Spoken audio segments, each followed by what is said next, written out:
यदा यदा हि धर्मस्य ग्लानिर्भवति भारत अभ्युत्थानम् अधर्मस्य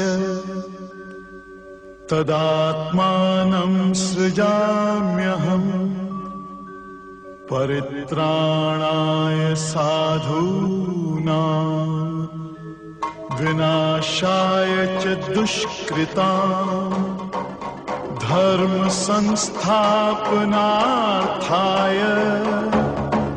संभवामि युगे युगे।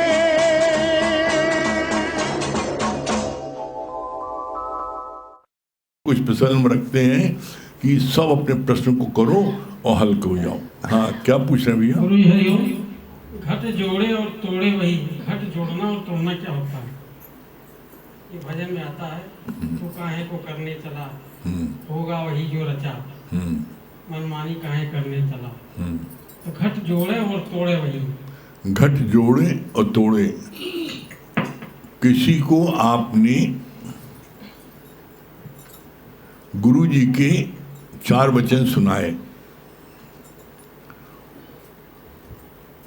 बहुत दुखी है, सुसाइड करने जा रहा है, आपने उसको परमात्मा जोड़ दिया, उस घट को आपने परमात्मा जोड़ दिया, तो क्या हुआ?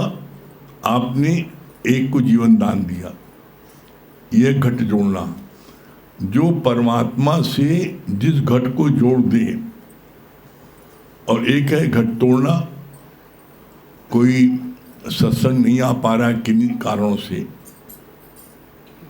आपने उसको ऐसे कठोर वचन बोले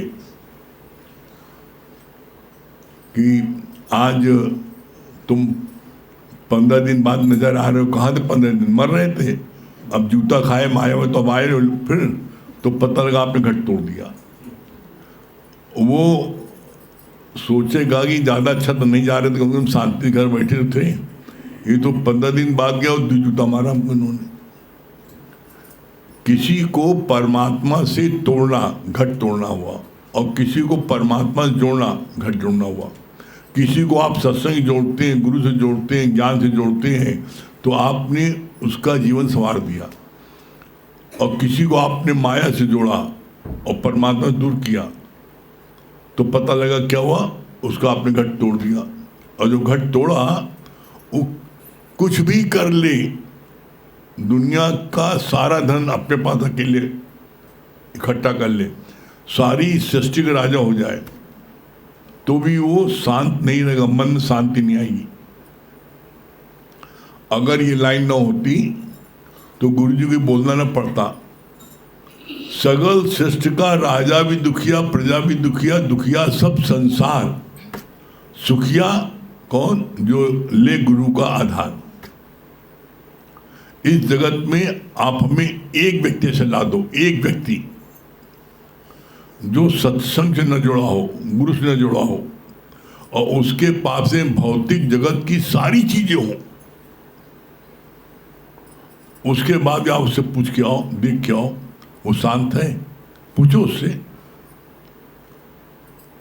तुम्हारा मन शांत है, मन में आनंद है, रात में नींद नहीं आती उनको।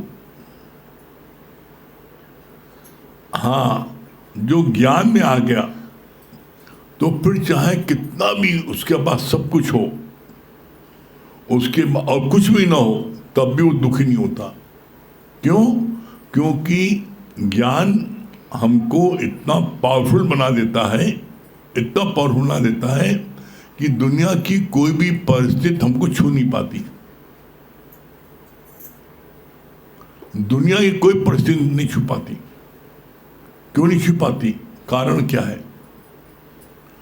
2 अदृश्य चीज है, 2 अदृश्य चीज है जो दिखाई नहीं पड़ती किसी व्यक्ति को।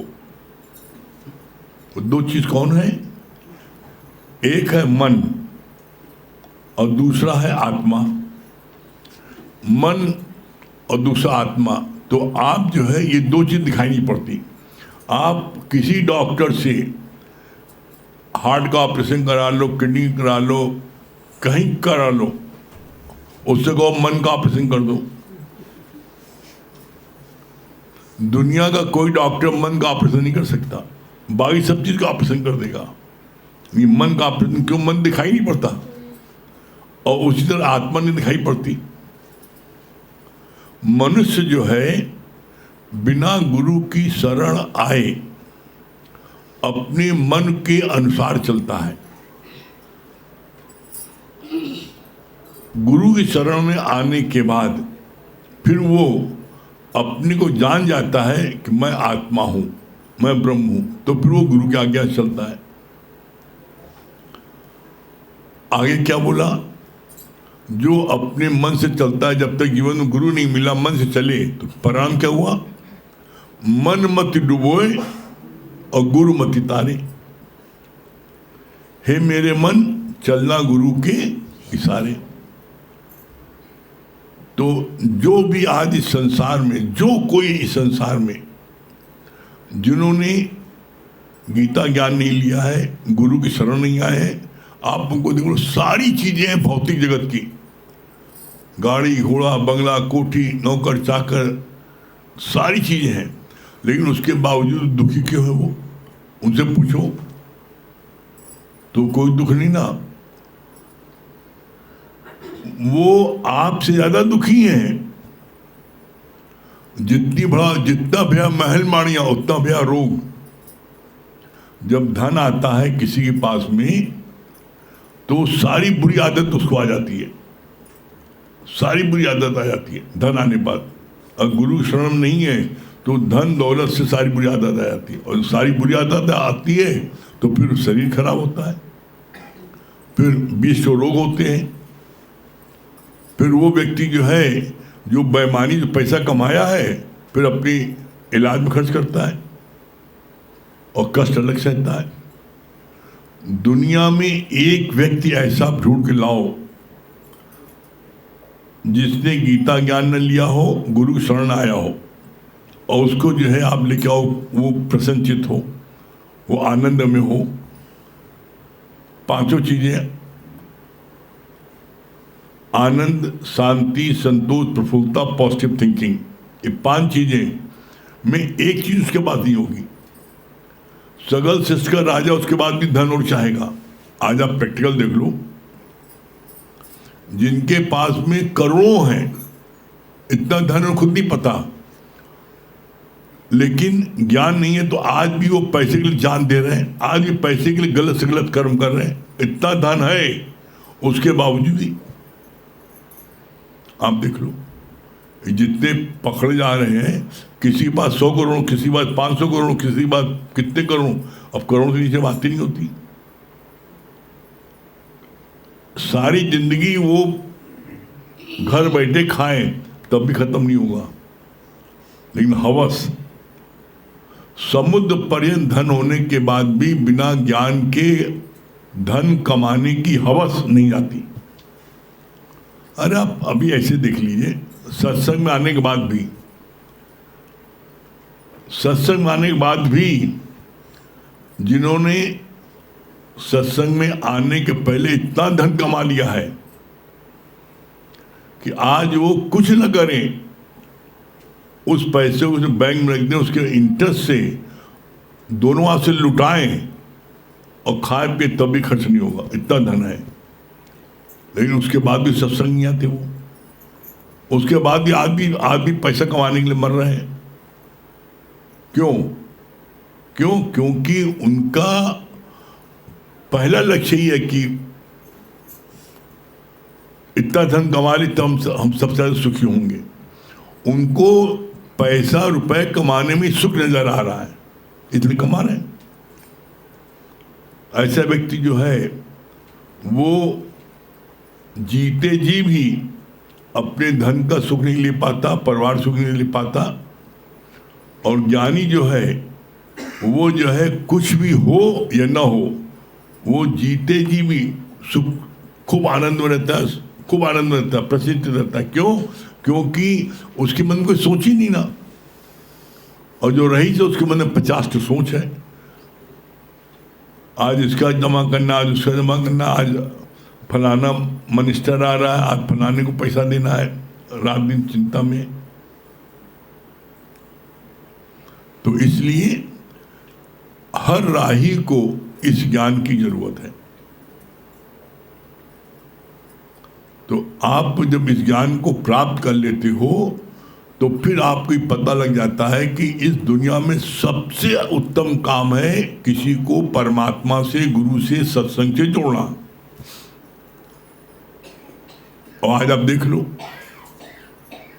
जिसके माध्यम से आप यहाँ आए, जिसने आपको ये दर दिखा दिया, आप आज दिन तक रोम रोम से उसका शुक्राना मानते हो कि भैया हमको इन्होंने जोड़ा, आज मेरे जीवन में आज आनंद आया भैया इनकी वजह, भैया इन्होंने न जोड़ा होता हम तो मर गए थे। और भगवान ने गीता में, भगवान कृष्ण ने स्पष्ट कहा है,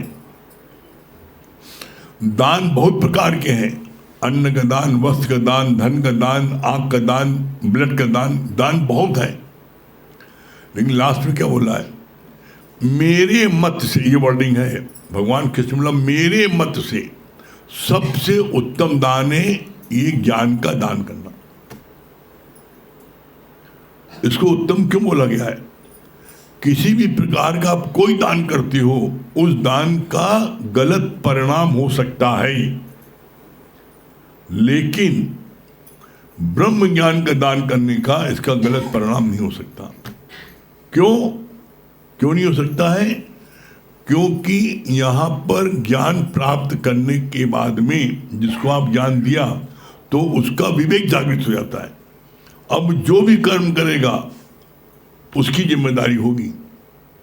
लेकिन आपने किसी को अन्न का दान दिया, वस्त्र का दिया, धन के दिया, और उस अन्न खा करके, धन दे लेकर के और जा करके वो जो है बंदूक मारा जिसने जेल भिजवाया था, तो उसका पाप आपको भी लगेगा, दोषी आप भी रहोगे। क्यों? सहयोग आपने दिया। आपने धन न दिया होता तो बंदूक न लेता, आपने खाना नहीं खिलाया होता तो वो 2 दिन जेल से भागा था, अधमरा था, अपने विरोधी न मारता। आपने उसने कहा 2 दिन भूखे हैं, 2 दिन भूखे तो आप थोड़ा समय दो, पता करो 2 दिन कहाँ थे, जहाँ जब बताया वहाँ जाके देखो, ढूंढो, वहाँ था, पता लगा जेल से भाग के भी आ रहा है। फुर्सत नहीं किसी को समय देने की। आपने 2 दिन बस सुना 2 दिन भूखा है, लो बेटा खाना खा लो। अब खाना खा लिया, जान आ गई, तुरंत ध्यान आया कि हमको इसने फलाने जेल भिजवाया था, अब ताकत आ गई, गया जाके मार दिया उसने, तो उसके भागीदार आप भी हो गए। लेकिन ज्ञान सुनाया तो कोई गलत कर्म किया आप भागीदार नहीं। क्यों? क्योंकि ज्ञान बताने के बाद, सुनाने के बाद में उसका विवेक जागृत हो गया। अब जो भी कर्म करेगा उसकी जिम्मेदार वो होगा, आप नहीं होंगे। ज्ञान का कोई भी गलत परिणाम नहीं हो सकता। बाकी दुनिया में किसी भी चीज का कोई दान करो, उसका उल्टा परिणाम हो सकता है। ठीक है? और किसी मन में कोई प्रश्न? जी बताते हैं कि जब गहरी नींद और संतोष धन आ जाए तो परमात्मा से कुछ मांगने की इच्छा ही नहीं रहती, एक ठहराव सा आ जाता है। देखिए, गहरी नींद आ जाए, संतोष आ जाए, ये ऊपरी सतह की बात है। जब कोई कारण आएगा जीवन में तो गहरी नींद गायब हो जाएगी और कारण गायब हो जाएगा। तब जो है लंगोट कस के मारपीट करने लगेंगे, गाली गलौज बकने लगेंगे, मरने मारने को तैयार हो जाएंगे। सब कुछ बड़ी हरी हरी है, खूब पैसा है, बाल बच्चे कहना मान रहे, पत्नी कहना मानी है, सब बड़ा मान सम्मान है। जरा उलट फेर हो, पत्नी जो है गरम खाना न दे, सत्संग चले तब बस बहुत हो गया, समझ खबरदार। तब फुर्सत तो दिख जाता है। पत्नी को समझ लेना, जरा गरम खाना ना मिले और जरा सा पत्नी रात को सत्संग में देर से घर पहुंचे, होश में हम नहीं, कहाँ गई थी तुम, सारी पाबंदी।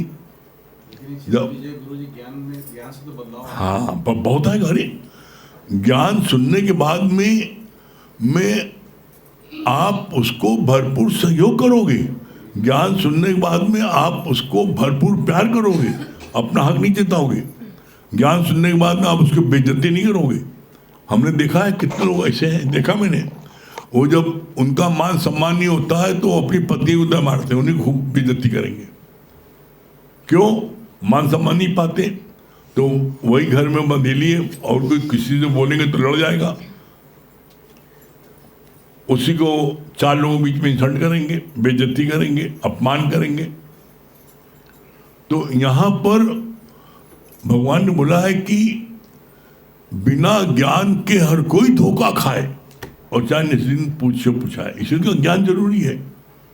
पहली वर्डिंग है कि कोई व्यक्ति एक ऐसा लाओ जो ज्ञान में ना आता हो, गुरु शरण ना हो, और वो उसके मन में शांति हो। जो आप बात बोल रहे हो, चैन की नींद आ रही है, कोई हलचल नहीं ना, तो वो चैन की नींद आ रही है ज्ञान से। अभी भी ज्ञान उथला उथला है, अभी सब कुछ ठीक है, तो नींद आ रही है। या कोई एकाएक कोई बात हो जाए कारण में, तब देखो निकल आता है। जैसे तली में गंदगी पड़ी है तो निकलती नहीं ना, लेकिन एकाएक कब जब बहुत तेज पानी धार मारो तो ऊपर आ जाता है। उसी तरह इसमें है। तो यहाँ पर जो नित्य ज्ञान लेता है, गुरु के वचनों को सुनने के बाद अपने जीवन में लगा लेता है, तो वो इन तीनों चीजों पर हो जाता है। स्थूल, सूक्ष्म, कारण, तीनों से प्राप्त हो जाता है। क्यों हो जाता है? क्योंकि जब तीनों से प्राप्त हो जाता है तो जान जाता है कि मैं आत्मा हूं, मैं ब्रह्म हूं। लेकिन ये इसके लिए पहले जरूरी है कि विभाग, त्याग और लक्षण। पहले विभाग करो। कैसे? जैसे बादाम का मोटा छिलका ये स्थूल है, सूक्ष्म ने जो न दिखाई पड़े वो है लाल छिलका। जब आप लोड़े से बादाम तोड़ते हो तो अंदर लाल गरी है, वो बादाम से चपकी होती है, निकलती नहीं है। जब बादाम को रात भर भिगोते हो कटोरी में, तब सुबह लाल छिलका निकलता है। उसके बावजूद ही बादाम 2 भाग नहीं होता। एक पतली झिल्ली होती है सफेद, वो है कारण। उसको जब नाखून से नोचते हो तब बादाम 2 भाग में बढ़ता है। ये है जीव और ये है ब्रह्म। ये दोनों आपस में एकदम चपके हैं। और जब पहले हमने विभाग किया, फिर त्याग किया और फिर लक्षण। हमने क्या है? देह का त्याग किया और अपने को हमेशा फील किया मैं वो ब्रह्म हूं, मैं ब्रह्म हूं, मैं ब्रह्म। ये सबसे बड़ा जाप है और मैं जीव सबसे बड़ा पाप है। आप ऐसा फिर महसूस करोगे। तो ये चीज जो है, ये चीज महसूस कब करोगे? जब इन तीनों से उपराम होगे। अभी मोटा छिलका निकल गया है, अभी लाल गरी ये सूक्ष्म है। और सूक्ष्म क्या है? सूक्ष्म में 4 चीजें आती हैं, मन, बुद्धि, चित्त, अहंकार। ये 4 चीजें आते हैं। इसमें आदमी विचलित जाता है। तो ये 4 चीजें कब जाएंगी? लाल छिलका कब निकलता है? जब बादाम को रात भर पानी में डालते रहते हो, जब फूल तब निकलता है। तो उसी तरीके से जब आप अपने को सत्संग इसमें, इस बाल्टा में अपने को डाले रहोगे, तब हमने घंटे सुना और चले गए तो किसी कीमत पर नहीं निकलेगा लाल छिलका। मोटा छिलका निकल गया स्थूल, लेकिन 2 भाग नहीं होगा। और जब 2 भाग नहीं होगा, कारण और सूक्ष्म पड़ा है, तो सामान्य जीवन तो ठीक चल रहा है, कोई बात नहीं ना, हर चीज मन माफिक हो रही है, सब ठीक चल रहा है। लेकिन जब सूक्ष्म, जब कभी कोई मन में किसी ने अपमान कर दिया, किसी ने पूछा नहीं, उपेक्षा की, कहीं किसी ने अपने ससुराल गए और नहीं पूछा, सास ससुर ने ठीक से पहचानी नहीं, आएंगे नहीं आए, देखो सांप लौट जाएगा। ज्ञान ध्यान सब गायब हो जाएगा। अरे मैं मेरे पूछा नहीं, खबरदार आज से अपने मैके गई तू बैठ। देखो अपमान किया हम सास ससुर ने, लेकिन डंडा कौन खा रहा है? बिटिया, वाइफ। अरे भाई अपमान क्या, तो उनसे बोलो ना कि तुमने मेरे को अपमान क्यों किया। घर में आकर के बीबी क्या बोलते, खबरदार आज से गई अपने मैके जाना बंद।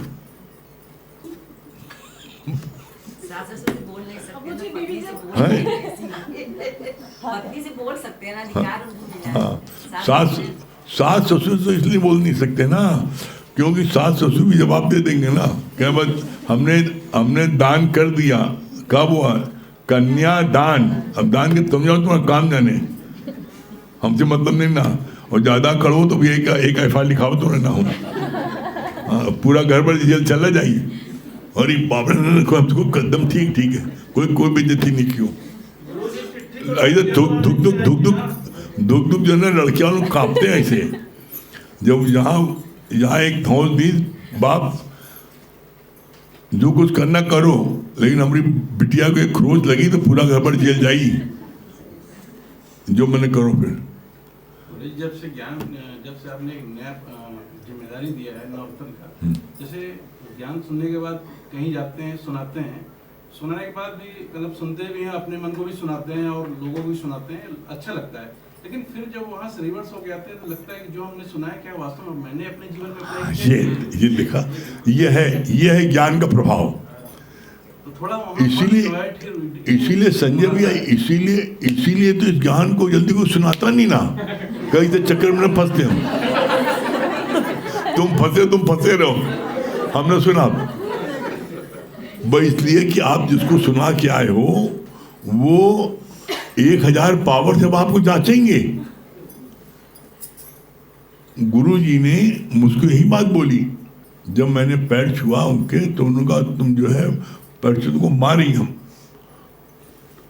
तो हमको बताया मैं किसके पैर छू गुरु जी, मैं कहाँ गिरूं जिससे मेरा जीवन है उसको को नहीं। अब सत्संग रूपी भट्टी में जाके पक, सत्संग रूपी भट्टी में जाके पक। जब सत्संग करोगे तो सत्संग वाले तुम्हें 1000 पावर जांचेंगे, तो उनके डर के मारे तुम बन जाओगे। डर के मारे। कैसा डर? यहाँ तो तुमने लेक्चर दिया कि क्रोध करना, जो क्रोध में क्या है, क्रोध लिखो का से कोड़, जैसे लोग कोड़ी से दूर भागते हैं वैसे भागेगा। रा से रोना, धा से धिक्कार, सब जगह धिक्कार मिलेगा।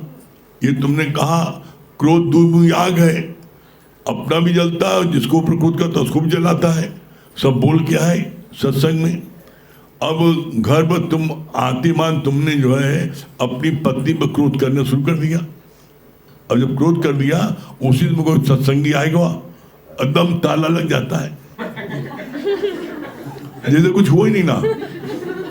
और मान लो पत्नी भी बराबर जवाब देने लगे तो बड़ा गजब की बात है। और ये हम लोग प्रैक्टिकल देखा है, प्रैक्टिकल अनुभव किया है। पत्नी भी मान लो कि नहीं हम तो नहीं दबे हुए, और जवाब सवाब दोनों में हो रहा है, तू मैं, और उसी में कोई सत्संगी आ गया तो जो युद्ध विराम, अभी चुप हो जाओ, आदमी निपट रहे बाद में। हाँ, ब्रेक के बाद में ऐसा हुआ है। हम किसी को वहाँ गए, 4 सत्संगी थे, हम लोग गए, पता लगा भाई बीमार है और आपकी जो है जाके देख लें। तो जब घर के बाहर पहुंचे तो बड़ी तेज आवाज आ रही थी, मार खूब, मतलब गाली गलौज सब कुछ हो रहा था, बड़ी जोर जोर आवाज आ रही थी। तो हमने कहा यार ऐसे मौके में जाना बड़ा खतरनाक है, कौन जाए, ऐसा लोग इधर गुस्सा को टूट पड़े। तो अब हमने कहा, गुरु जी की याद किया कि गुरु ने कहा इसमें शहीद भी हो जाओ, तो शहीद भी हो तो चिंता नहीं करना, इस कार में शहीद भी हो सकते हो। तो हम कहा ठीक है, हो जाएगी, देखा जाएगा। तो हमने कहा बेल बजाओ, बेल बजाए साथियों ने। तो उन्होंने बोला कौन, गुस्से में। जब बोला गुस्से में तो उन लोगों ने बोला कि मुरारी भी आए हैं। तो जब आदमी जैसे होता है ना, साइलेंसर फट जाए स्कूटर की आवाज़ होती है, आवाज़ बहुत दफा बोलती है, वो चाहे जितना धीमा करें तब भी आवाज बाहर तक आई, अभी चुप हो जाओ, बात निपटने में तुमसे। आपस में लड़ रहे थे, जब हम लोग जब पहुंचे तो बड़े पहुंच के बड़ा अपना हम लोग देखा माहौल बड़ा गर्म है। हम लोग अपना गुरु जी बात किया, हम लोग क्यों लेना देना, गुरु जी बात किया, भजन सुनाया, 2-3 अब पता लगा दिन से लड़ाई के तो वो आगे बैठ गए, भजन सुनी, बड़ा आनंद में, बड़ा आनंद, बड़ा बाद हम लोग चले आए, सब शांत, कुछ नहीं, मतलब जो आग लगी थी अब बुझ गई, अब एकदम शांत हो गए। तो जिस समय आग लगी होती है उसी आग वो बढ़ जाती है। तो ऐसे में एकमात्र ज्ञान एक ऐसा है जो कि आग को ठंडा कर सकता है, बाकी कोशिश नहीं। अब आज आप फील करते होंगे कि किसी में कितनी भी पीड़ा हो रही है, दुखी है किसी बात से, और आपने जाके ज्ञान सुनाया, जो उस समय उसको ठंडक मिलती है, उसके चेहरे पर जो रौनक आती है, उससे ज़्यादा खुशी आपको मिलती है कि इसको सुनाया, इसका मन एकदम शांत हो गया। लेकिन जो सुनाते हो उसके बाद में आपका मन खाता है मैं इस पर चल रहा हूँ नहीं, यही है तरक्की का कारण।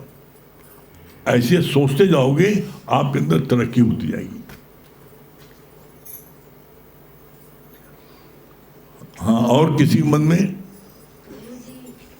हाँ बोलिए मुखिया जी।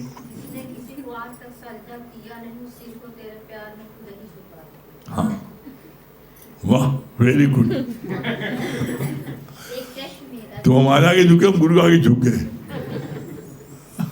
हाँ हाँ, वो एक नहीं बेटा, 2 पूछो। जैसे कैसे कहते हैं ना कि कुछ लोग सेलेक्ट करते हैं हमको, कोई लोग रिजेक्ट करते हैं। कलेक्शन तो भगवान का है, सबको कलेक्ट करके चलना है। फिर एक बात और आती है गुरु जी की वाणी में, ऐसे लगता है कि जहाँ पे तुम्हारा मान ना हो, जहाँ पे तुम्हारी बात का मान्य नहीं होता, तो उस जगह पे जाने के लिए थोड़ा अपने को परहेज की जरूरत है। तो ये दोनों बातों में थोड़ा सा लगता है कि कैसे इसको नहीं हम समझे, बीच का पंखा चला दो तो। हाँ, जैसे सब कुछ लोग हमको सेलेक्ट करते हैं, कुछ लोग रिजेक्ट कर देते हैं। तो कुछ जैसे कलेक्शन तो भगवान का सबका है, और हमें कलेक्ट करके सबको चलना है, मतलब सबको साथ लेके चलना ही है। तो एक वाणी में ये भी आता है, हाँ, एक वाणी गुरु जी की वाणी में ये भी तो रहता है ना कि जैसे कि जहाँ हमारी बात का मान्य नहीं है, जहाँ हमारा वैल्यू नहीं है, उस जगह से हमको थोड़ा परहेज की जरूरत रहती है। तो ये सब बातों में, दोनों बातों में थोड़ा सा देखो अलग अलग है। इसको बंद कर दीजिए, इशारा समझा करो, ये लो बंद कर दीजिए। कुछ आपको सेलेक्ट करते हैं, कुछ रिजेक्ट करते हैं। ये जो जीव भाव वाले होते हैं वो करते हैं, जो ब्रह्म भाव वाले होते हैं उन्हें सबको एक्सेप्ट करते हैं। तो हर कोई अपने स्वार्थ से आपको सेलेक्ट करता, अपने स्वार्थ से आपको रिजेक्ट करता है। पहली बात समझ लो, कोई किसी सगा नहीं है। जिससे आपको सुख मिलता है वो आपको सेलेक्ट करते हैं, जिनसे आपको सुख नहीं मिलता वो आपको रिजेक्ट करते हैं। दुनियादारी में यह है, जहाँ नहीं जाना चाहिए, जहाँ मान नहीं है, नहीं जाना चाहिए। हाँ, कहाँ नहीं जाना चाहिए? माया के कार्य में। माया के कार्य में जहाँ मान नहीं है, घर में शादी है, सगाई है, कोई फंक्शन है, उन्होंने नहीं बुलाया, रिस्पेक्ट नहीं किया, तो हमें नहीं जाना चाहिए। लेकिन सत्संग हो रहा है, परमात्मा कार्य हो रहा है, वहाँ बिना बुलाए जाना है। क्यों? परमात्मा कार्य उनका कार्य नहीं है। अच्छे समझ लो, क्यों? क्योंकि जहाँ परमात्मा कार्य हो रहा है वहाँ पर हमारी उन्नत होगी, और परमात्मा के यहाँ पर किसी को बुलावा नहीं, परमात्मा वहाँ सबको बुलावा होता है। कोई वहाँ किसी को रिजेक्ट नहीं किया जाता है। क्यों? परमात्मा जो है इम्पार्शियल जस्टिस है। परमात्मा की सब में ब्रह्म दृष्टि है, वो सबको एक ही दृष्टि देखता है, मेरा ही रूप सबको ही है। जब मेरा रूप है तो हम किसी को रिजेक्ट करेंगे हम? इसीलिए कहा जाता है गुरु का दरबार खुला है, खुला ही रहेगा हर किसी के लिए। उसी तरह परमात्मा का दरबार खुला है हर किसी के लिए, वहाँ किसी के लिए रिजेक्शन नहीं है। हाँ, लेकिन जहाँ माया का कार्य हो रहा है, अब मान लो उनको वहाँ पर लड़के की शादी का फंक्शन हो रहा है, रिसेप्शन हो रहा है, पार्टी हो रही है, वहाँ बिना बुलाए आप चले जाओ, आपका मान सम्मान नहीं, चले जाओ, तो बेइज्जती भी हो सकती है। आपसे पूछ सकते हैं आपको बुलाने आप कैसे आए। कोई व्यक्ति जब रिश्तेदारी होते हुए आपको इनवाइट न करे और उसके बाद भी आप उसको वहाँ घुसो तो वो उससे ज़्यादा अपमान कर सकता है। तो जहाँ पर माया का कार्य है वहाँ पर बिना हमारा जहाँ मान नहीं, वहाँ नहीं जाना चाहिए। चाहे वहाँ पर बोला गुरु जी ने कहा जहाँ वहाँ सोने की बारिश हो रही हो तब भी नहीं जाना चाहिए। लेकिन परमात्मा का जहाँ कार्य हो रहा है वहाँ बिना बुलाया जाना चाहिए। बहुत से लोग कहते हैं ना सच हमें तो नहीं बुलाई, अरे परमात्मा का बुलाएगा, परमात्मा का सबको आना है, उसे बुलाने की आवश्यकता नहीं है। उसमें तो सिर्फ एक पता लगना चाहिए कि भाई सत्संग यहाँ हो रहा है, जाना चाहिए। हाँ, और कौन पूछ रहा था? हाँ, बहुत अच्छा लग रहा है, वेरी गुड। हाँ है सारे बैठे हुए व्यक्तियों ने शादी का बहुत बड़ा सौभाग्यशाली हो कि आपको यहाँ पर कराया। और गुरु जी आप माइक क्लियर है, एक जने जो पूछे उसको दे दीजिए। संजय भी आप अलर्ट रहिए, आप थोड़ा। गुरु जी मैं बहुत बड़ा भाग्यशाली हूँ जिसने हमको यहाँ का दर्शन कराया। मैं आप खोल के दीजिए माइक।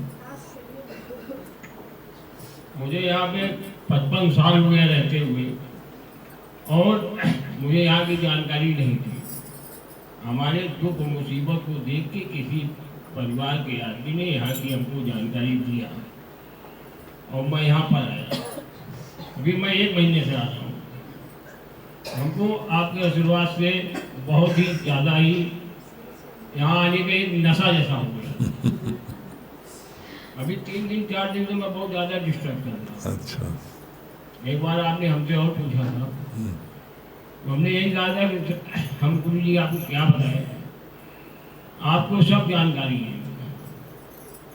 किसी को बताने और कहने से 80% 90% आदमी हंसते हैं, दुख दर्द नहीं समझते।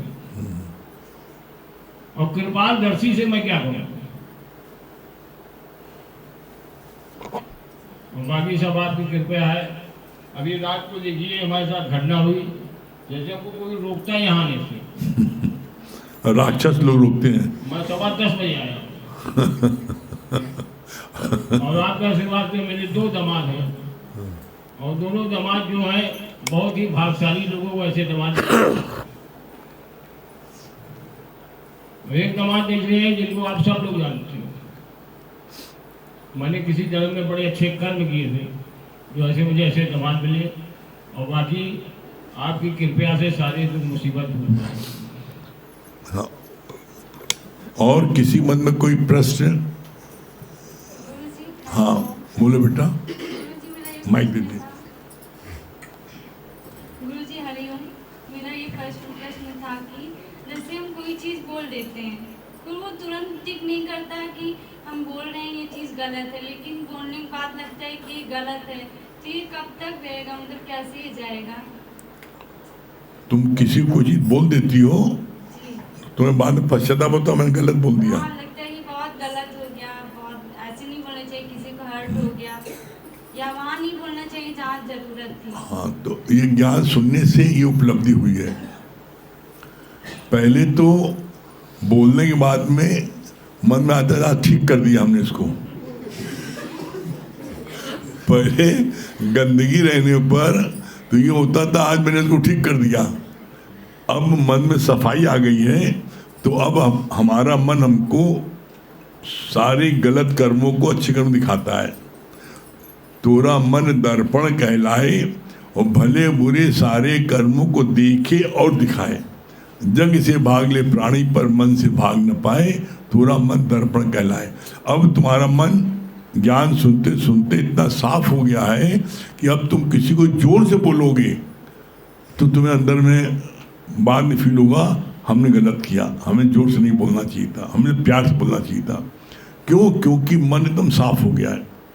तो अब इसके बाद में तीसरी स्टेज होगी कि कोई भी शब्द बिना विचारे बोलोगे नहीं तुम।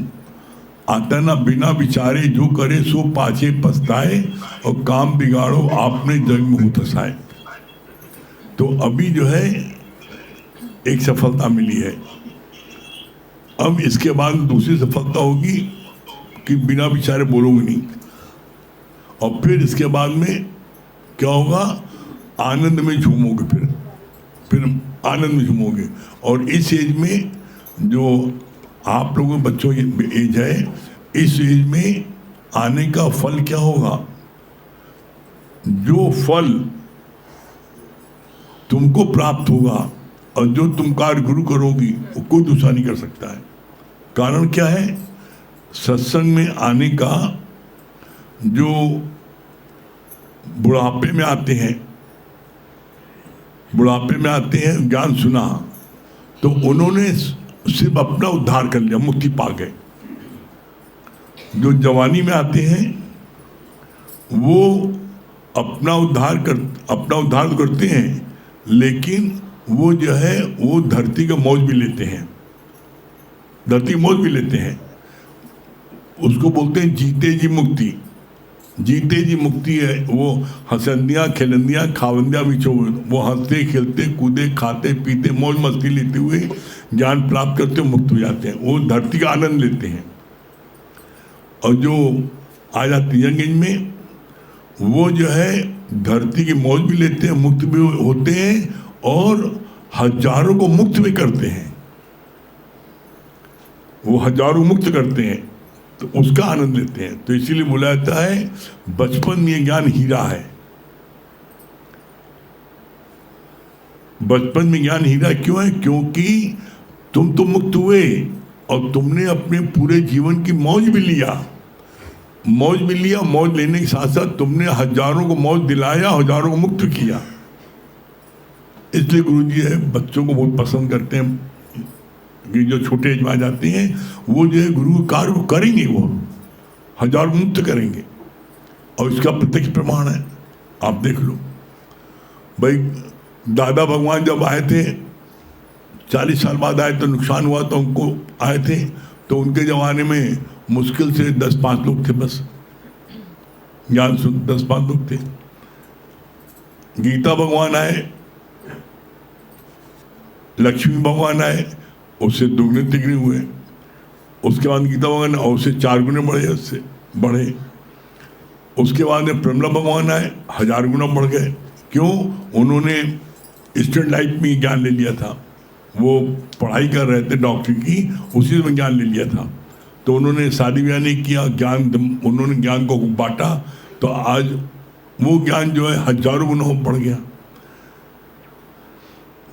गीता भगवान के 9 रत्न थे, उन 9 रत्न में 8 रत्न एक तरफ और हमारे गुरुजी प्रमला भगवान एक तरफ। उनको बोलते थे सम्राट गुरुजी को। तो जितने भगत सुनने के लिए वो 8 रत्न के आते थे, उतने अकेले प्रमला भगवान के आते थे। अब उसके बाद में और 100 गुना और बढ़ गया, 1000 गुना बढ़ गया, लाख गुना बढ़ गया। क्यों? क्योंकि प्रमला भगवान ने अनेकों हीरे तैयार किए। तो बोला नहीं, ये अकेले नहीं है ज्ञान, ये जितने हैंड्स होंगे उतना अच्छा ज्ञान बढ़ेगा। और हर राही को इस ज्ञान की जरूरत है। घर घर लागी आग, हर घर में आग लगी है। तो जो ज्ञान को बांटेगा लाल लाल होगा। ठीक है।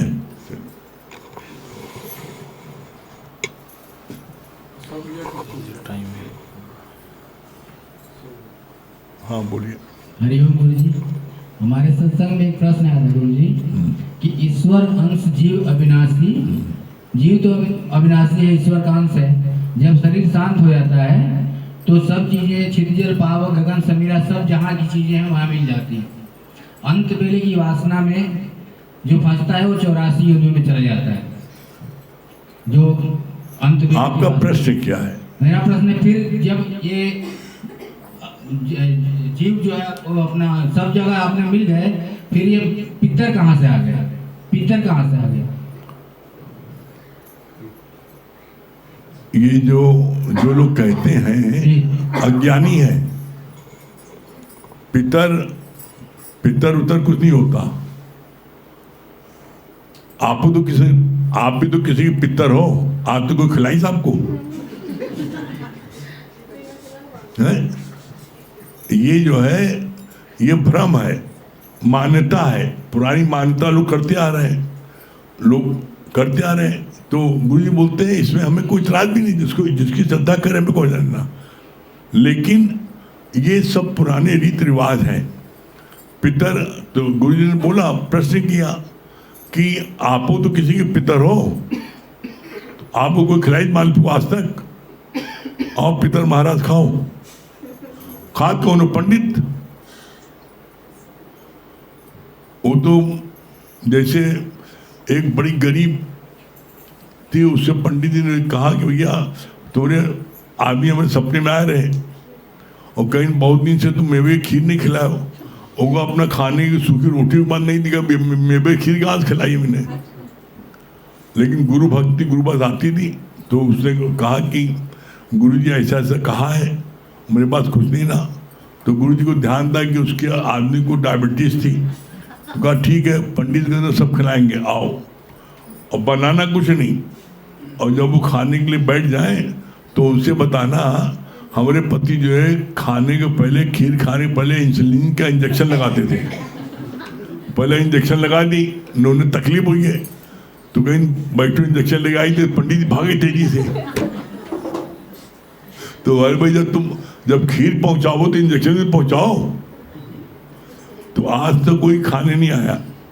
ये रीत रिवाज चला आ रहा है, लोग कर रहे, ठीक है, अच्छी बात है, कोई बुरा नहीं ना।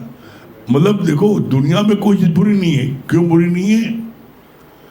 आज के इस व्यस्तता वाले युग में कोई भी व्यक्ति अपने बुजुर्गों को, माँ बाप को जो मर गए हैं उनको कभी याद नहीं करता, पूछता नहीं। इस बहाने उनकी याद आ जाती है, इस बहाने थोड़ा कुछ धर्म कर्म कर लेते हैं।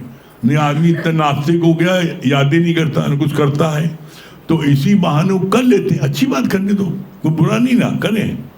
लेकिन लकीर के फकीर नहीं, बिना इसके हम खाना नहीं खाएंगे, बिना इसके वो नहीं करेंगे, वो लकीर के फकीर है कुछ नहीं।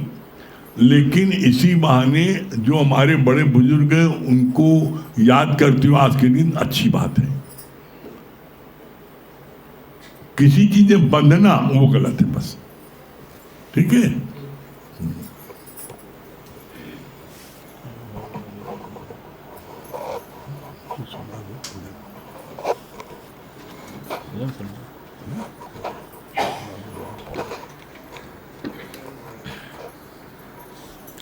सभी प्रेमियों को हरिओम।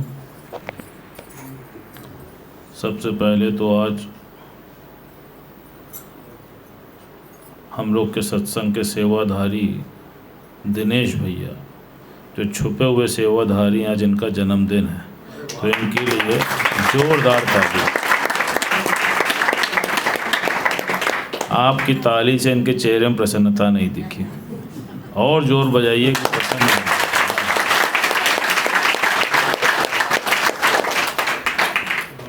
देखिए, किसी भी चीज़ की जो अधूरी नॉलेज है, एक्चुअली वही आपको बिगड़ा पहुंचाती है। जैसे दादा भगवान ने क्या बोला, कहा money is useless in comparison of God. अब पैसा कमाने में बुराई नहीं है, लेकिन सत्संग छोड़ के कमाने में बुराई है। जैसे अभी बोला कि समुद्र पर्यंत धन भी तुम्हारे पास आ जाए, फिर भी पैसा कमाने की जो आसक्ति है वो कम नहीं हो पाती, जिसके कारण ही ये तुमको जीवन में दुख पहुंचाती है। अब आप ये सोचो कि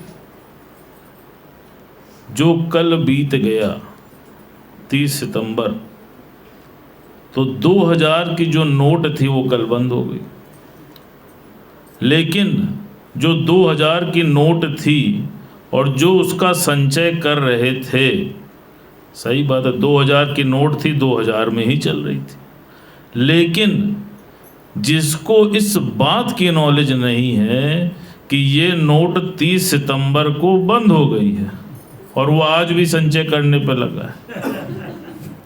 अब आप बताओ, वो नोट उसके काम में आएगी? बढ़ गई है।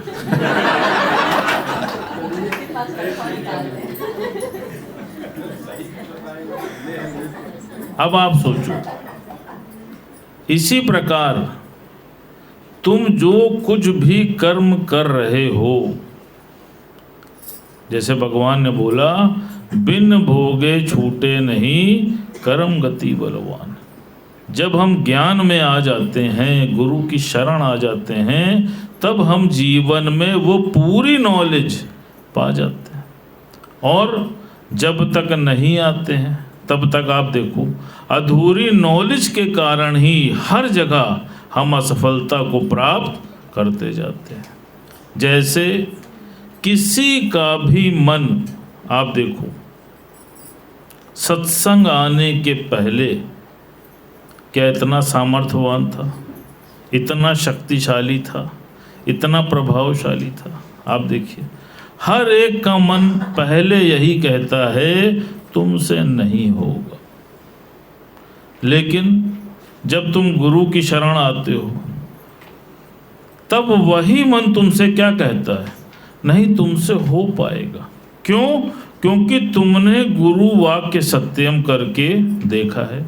जैसे भगवान ने बहुत अच्छा बोला, कहा कि देखो, जो कर्ण था वो था तो सूर्य पुत्र, लेकिन जब उसको ये याद दिलाया जाता था कि तू सूत पुत्र है तो उसकी शक्ति क्षीण हो जाती थी। लेकिन जब उसके अंदर से ये याद होता था कि तू सूर्य पुत्र कर्ण है तो उसके अंदर सारी शक्तियाँ प्रकट हो जाती थी। जो उसका सारथी था कर्ण का, वो था शल्य। वो हर बार उसको याद दिलाता था कि तुम गांडीवधारी अर्जुन का सामना नहीं कर सकते। क्यों? क्योंकि तू सूत पुत्र है। गुरुजी ने बोला, कहा ठीक इसी प्रकार तुम्हारा भी जो ये मन है ना, ये शल्य है और ये तुमको हर पल बारंबार तुमको गिराता जाता है। लेकिन जब तुम गुरु के सम्मुख आते हो, जैसे अभी बोला, मन मति डुबोए गुरु मति तारे, तू चलना मेरे मन गुरु के इशारे। जो गुरु के इशारे चलता है तो वो ये जो मन है वो उसका कुछ बिगाड़ नहीं पाता है। और फिर क्या होता है? कहा मन तू ज्योत स्वरूप है। आज आप देख लो, यहाँ जितने लोग बैठे हैं सबका मन ज्योत स्वरूप हो गया है, ये प्रमाण है। तभी आकर के आप यहाँ पर बैठे हैं, वरना आज से पहले यही मन, आप देखो, हर एक की कमी देखता था, हर एक की बुराई देखता था, हर जगह कमजोरी महसूस करता था। आज वही मन है तुमसे क्या कहता है? चलो पहले सत्संग ले लेता हूँ, बाद में कर लूँगा। और पहले क्या कहता था? चलो पहले धन कमा लेता हूँ, बाद में सत्संग ले लूँगा। सोचो कैसे गुरु ने तुम्हारी दृष्टि को बदल दिया। आज दृष्टि बदली है तो आज सृष्टि बदली है। और एक बात का ध्यान रखना कि कभी भी गुरु को साधारण मत समझना। यहाँ तक भगवान ने बोला, कहा जब तुम्हारे मन के विरुद्ध गुरु भी कार्य करने लगता है या तुमको मार्गदर्शन देने लगता है तो ये जो मन है ये गुरु के भी विरुद्ध चला जाता है।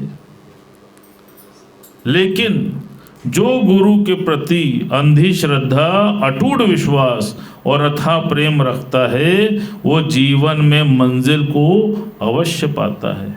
जैसे एक बार गुरु गोविंद सिंह जी सत्संग कर रहे थे, तो उनके यहाँ एक राजा सत्संग सुनने आता था। उस दिन गुरु गोविंद सिंह जी ने सत्संग में बोला कि कर्मों की खेती ऐसी है कि बिन भोगे छूटे नहीं कर्म गति बलवान। जैसा कर्म करोगे अर्थात वैसा ही फल पाओगे। अब उस राजा के मन में भाव आया और संशय पैदा हुआ कि अगर मुझको फल भुगतना ही है तो फिर सतगुरु की शरण आने से क्या फायदा।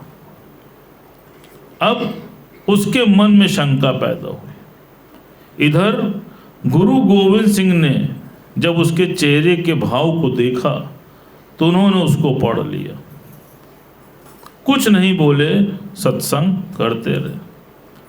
वो राजा जब घर गया और रात सोया तो उसके स्वप्न में एक सपना आया और उस सपने में उसने देखा कि मैं एक चांडाल के घर में पैदा हुआ और मेरी पत्नी है, मेरे ढेर सारे बच्चे हैं, मेरे पोता पोती हैं और मैंने 100 वर्ष का जीवन व्यतीत भी किया। उसके उपरांत मेरा शरीर शांत हो गया। जैसे ही स्वप्न खत्म हुआ तो वो हड़बड़ा के उठा और देखता क्या है कि ये तो स्वप्न था, ना आगे कुछ है ना पीछे कुछ है। लेकिन उस स्वप्न ने उसको झकझोर दिया। अब उसके मन में भाव आया कि गुरु से जाग के इसका प्रश्न जरूर करूँगा। अगले दिन जब सत्संग आया तो उसने गुरु को अपने ये सारे भावों को बताया। गुरु जी ने कोई भी उत्तर नहीं दिया और 3 दिन के बाद उस राजा से बोला कि ऐसा है कि हम लोग शिकार पर चलते। कहा ठीक है महाराज। अब जब शिकार पे गए तो उन्होंने नियम ये रखा कि जो कोई भी जानवर तुम्हारे सामने से गुजरेगा तुम्हें उसका शिकार करना होगा। जब राजा जंगल में था उसके सामने से एक हिरन गुजरा और उसको मारने के उद्देश्य से वो राजा उस हिरन के पीछे पीछे काफ़ी दूर तक जंगल में चला गया, लेकिन फिर भी वो हिरन को मार नहीं पाया और रास्ता भी भटक गया। अब राजा के मन में भय आया कि मैं ये कहाँ चला आया, और भय के कारण वो वहाँ ऊंचाई पर एक टीला था वहाँ पर चढ़ गया कि कोई जानवर मुझे ना शिकार कर ले, और दूर दूर तक रास्ता ढूंढ रहा था पर रास्ता पा नहीं रहा था। तभी उसने कुछ दूर पर धुआं निकलता हुआ पाया। अब उसके मन में एक आस आई कि धुआं है तो कोई ना कोई वहाँ अवश्य रह रहा होगा। इस आस में वो उस धुएं वाली जगह पर पहुंचा तो देखता क्या है कि जो स्वप्न उसने देखा था सचमुच वैसे ही झोपड़ी, वैसे ही बच्चे, वैसे ही बहू और वैसे ही पोता पोती वहाँ पर विराजमान हैं। अब वो अवाक रह गया कि ये क्या हुआ। उधर वो जो बच्चे और उसकी पत्नी उसको देख के वो भी अवाक रह गए और उसके पीछे पड़ गए कि बाबा आ गए, बाबा आ गए, बाबा आ गए। वो सब नाचने लगे। अब वो राजा बोले मैं कैसा बाबा, मैं तो फला जगह का राजा। वो कहे नहीं, तुम तो मेरे बाबा, भगवान ने रहमत करके तुमको मेरे पास भेज दिया। अब चूंकि गुरु ने ये सारी की सारी लीला रची थी, तभी गुरु जी जो अंतर्यामी थे वो आए। उन्होंने पूछा क्या बात है। कहा कि ये हमारे बाबा हैं, 3 दिन पहले ही इनकी मृत्यु हुई थी और ये हमारे बाबा हैं, भगवान ने इनको हमारे पास पुनः भेजा है। तो गुरु जी बोले कि बेटा प्रकृति में एक जैसे चेहरे के दो मनुष्य भी संभवतः हो सकते हैं। ये तुम्हारे बाबा नहीं हैं, ये तो राजा हैं। कहा अगर तुम इसकी पुष्टि करना चाहते हो तो जहां पर भी तुमने अपने बाबा को दफन किया है उस कब्र को जाके खोद के देख लो। विश्वास नहीं हुआ, उन्होंने कब्र को खोदा और खोद के जब देखा तो वो उसके बाबा वहां पर थे।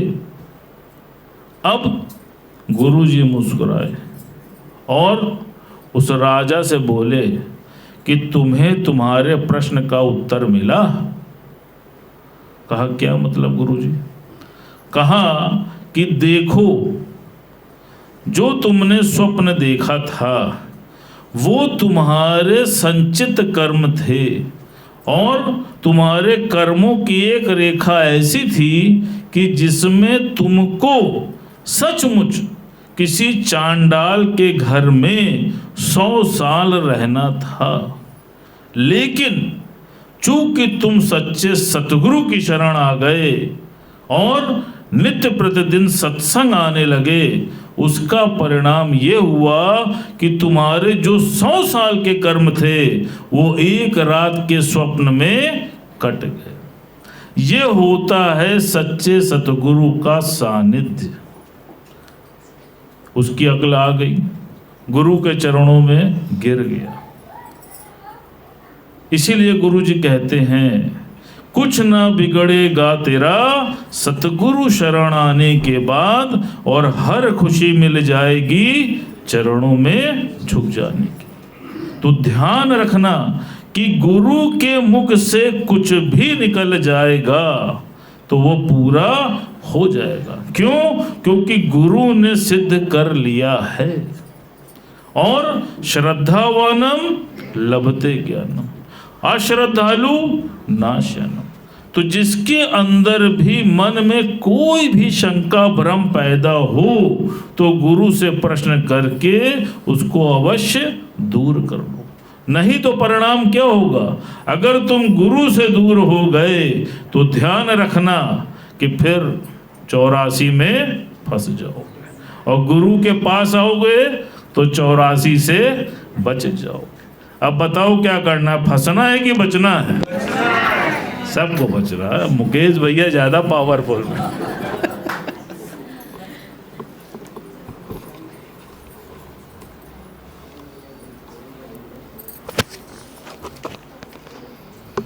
सभी प्रेमियों को हरिओम, राम राम। ये बताइए कि सबको मन का मीत मिला है कि नहीं? किसको नहीं मिला है? सब तो हाथ ऊपर कर दीजिए कम से कम। तो आइए। मुझे मिल गया, होए मुझे मिल गया मन का मीत, ये दुनिया क्या जाने।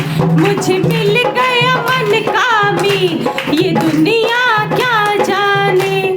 क्या जाने कोई क्या जाने, क्या जाने कोई क्या जाने। मुझे मिल गया, होए मुझे मिल गया, होए मुझे मिल गया मन का मीत, ये दुनिया क्या जाने। मुझे मिल गया मन का मीत, ये दुनिया क्या जाने। क्या जाने कोई क्या जाने, क्या जाने कोई क्या जाने। मुझे मिल गया, होए मुझे मिल गया मन का मीत, ये दुनिया क्या जाने। मेरी लगी गुरु संग प्रीत, ये दुनिया क्या जाने। मेरी लगी गुरु संग प्रीत, ये दुनिया क्या जाने। क्या जाने कोई क्या जाने, क्या जाने कोई क्या जाने। मेरी लगी गुरु संग प्रीत, ये दुनिया क्या जाने। मेरी लगी गुरु संग प्रीत, ये दुनिया क्या जाने। फांसी जब गुरुवर से लगाई, फांसी जब गुरुवर से लगाई, पलट गया पाशा मेरे भाई, पलट गया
मुझे मिल गया होए, मुझे मिल गया होए, मुझे मिल गई मनकामी।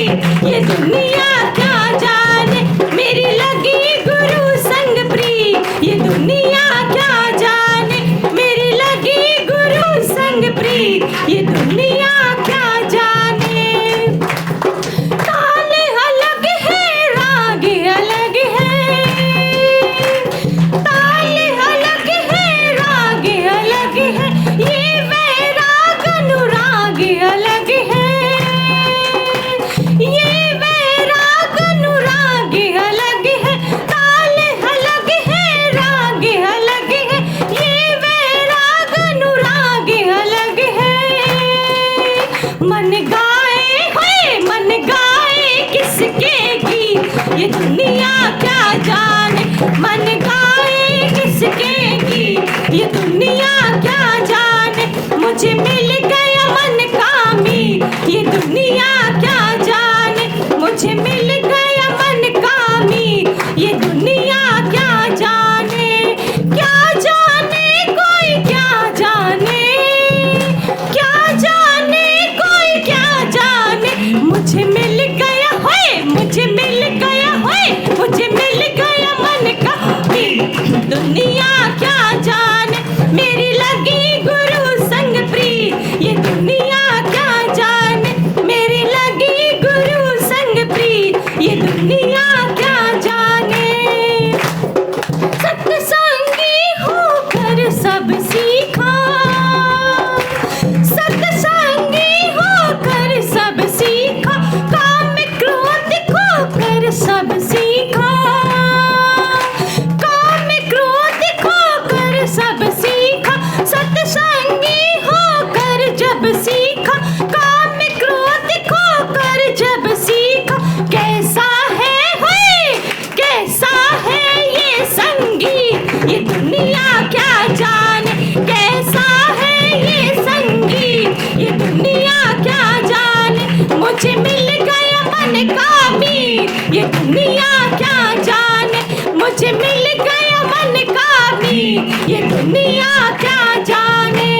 क्या जाने कोई क्या जाने, क्या जाने कोई क्या जाने, मुझे मिल गया होए, मुझे मिल गई होए, मुझे मिल गया मन का ये दुनिया क्या जाने मेरी लगी गुरु संग प्री, ये दुनिया क्या जाने मेरी लगी गुरु संग प्री, ये दुनिया क्या जाने मुझे मिल गया मन कामी, ये दुनिया क्या जाने मुझे मिल गया मन कामी, ये दुनिया क्या जाने।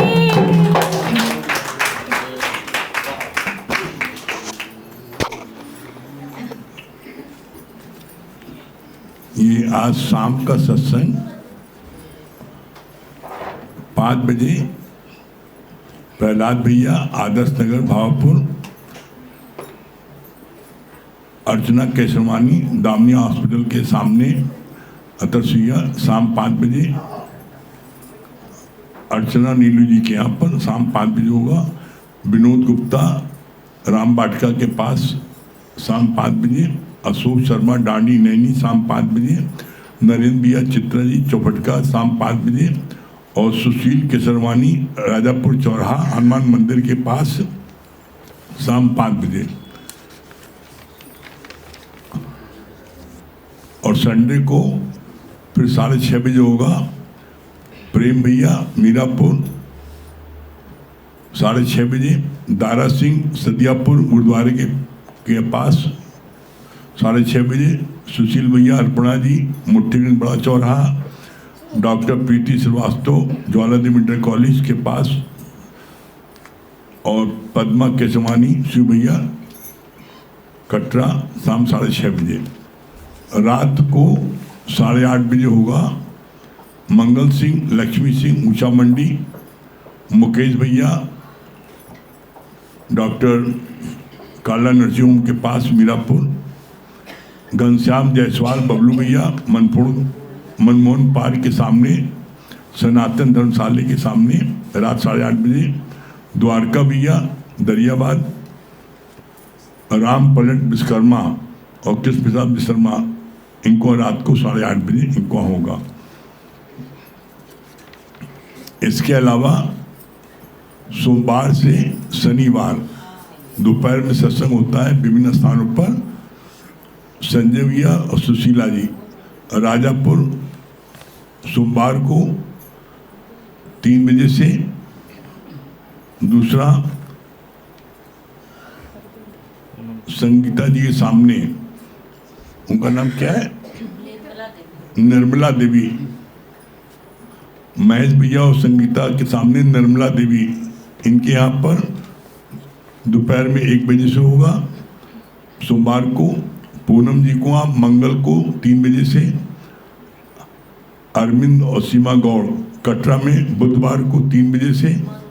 मीना गुप्ता निरंजन सिनेमा के सामने दोपहर 3 बजे। कल्पना केसरवानी अमरनाथ हनुमान मंदिर के पास कटरा 3 बजे से। महेश भैया संगीता शुक्रवार को इनको 3 बजे से। और किरण जी कटरा शनिवार को 3 बजे से। और संजू फाफा मऊ इनको दोपहर में 2 बजे, दोपहर में 12 से 2 हर सोमवार को इनको होता है। शनिवार को, सोमवार से शनिवार तक विभिन्न स्थानों पर दोपहर में होता है। और संडे को आज 3 जगह 5 बजे से 6:30 बजे, और फिर 7 से 8:30 बजे, और फिर 8:30 से 10 बजे तक विभिन्न स्थान पर जहाँ जिसको मौका लगे वहाँ जाएगा। अब हमारे भजन सम्राट मनीष भैया जो है भजन सुनाएंगे।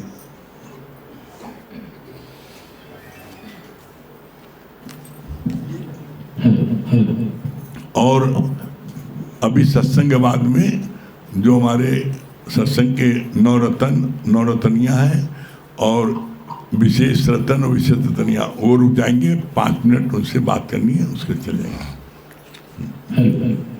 बोले सदगुरु महाराज की सच्चे दरबार की।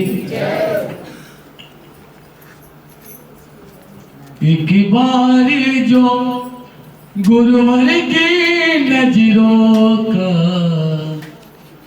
इशारा हो जाए, तेरी लगन में खो जाऊं, तेरी लगन में खो जाऊं, दुनिया से किनारा हो जाए। एक बार जो गुरुवर की नजरों का इशारा हो जाए। बोल राम जय राम, बोल राम जय जय राम,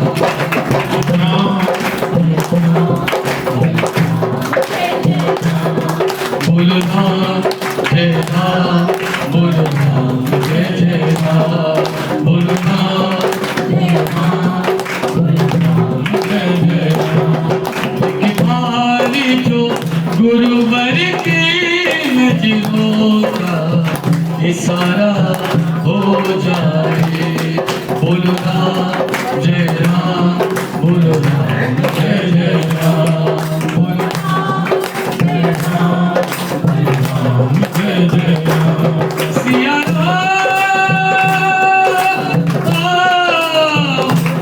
मेरे राम, बोलो राम जय राम, बोलो राम जय जय राम, बोलो राम जय राम, राम जय जय राम। एक बार जो गुरुवर की नजरों का इशारा हो जाए। बोलो राम जय राम, बोलो राम जय जय राम, मेरे राम जय राम, बोलो राम जय जय राम। तेरी लगन में खो जाऊं, तेरी लगन में खो जाऊं,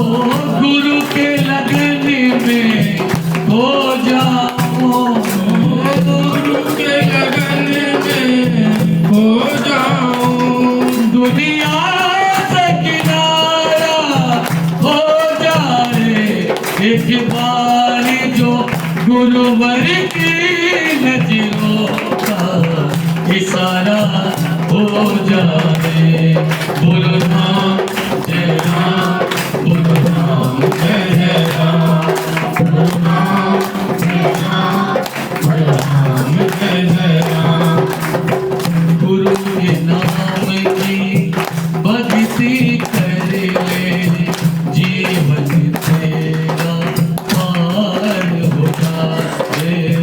गुरु के नाम की भक्ति कर ले, जीवन तेरा पार हो जाए। तेरी लगन में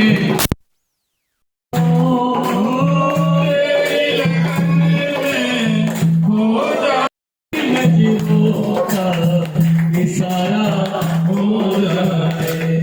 बोलो राम जय राम, बोलो राम जय राम, बोलो राम जय राम, बोलो राम जय राम। मेरे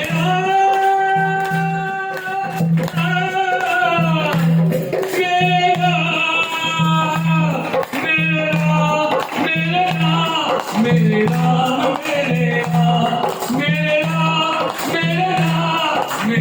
राम जय राम, बोलो राम जय राम, बोलो राम जय राम, बोलो राम जय राम। बड़े मंदिर में गुरु की मूर्ति, तू तो बसा कर देख ले मन मंदिर में गुरु की मूर्ति, तू तो बसा कर दे।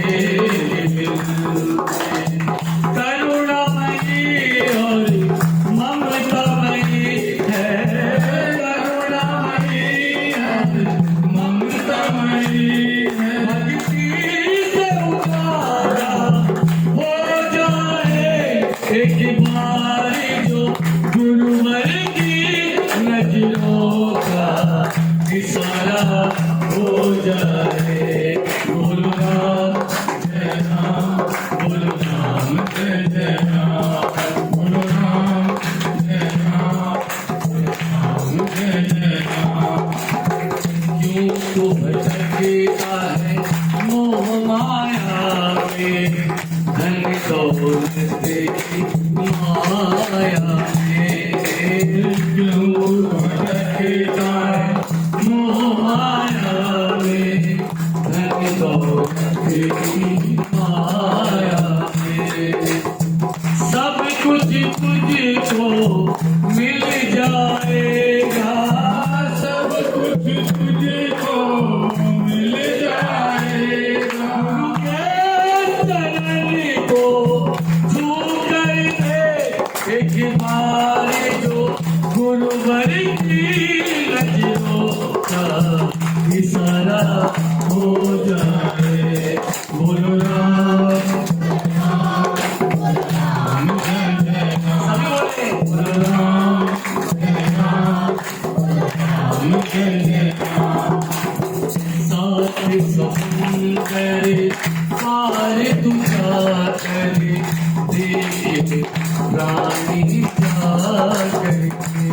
ओ साथ समुंदर पार तुझा कर देखे प्राणी जा करके।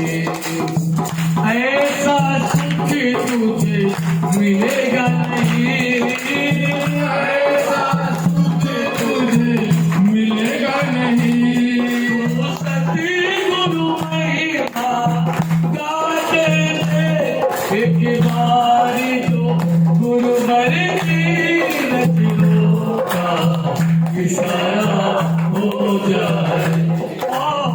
तेरी लगन में हो जाए गुरुवर की नजरों का इशारा हो जाए। बोलो राम जय राम, बोलो राम जय राम, बोलो राम जय राम, बोलो राम जय राम। सिया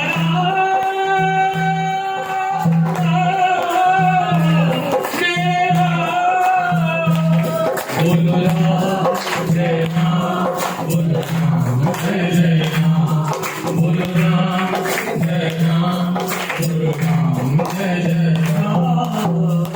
बहुत बढ़िया। अब एक देखिए, एक छोटी बच्ची जो है डांडी साई है। हाँ बेटा सुनाओ, उसको माइक दे दिए।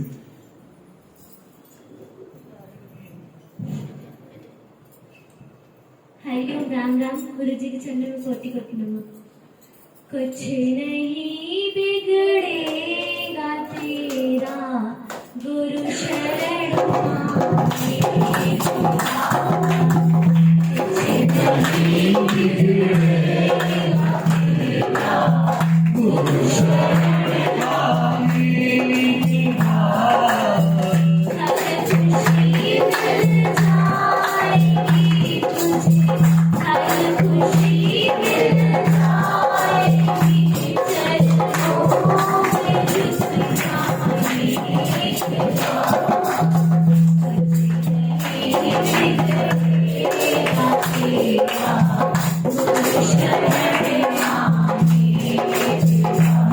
बहुत बढ़िया। बोलो आज के आनंद की, आज के आनंद की, आज के आनंद की, जोर से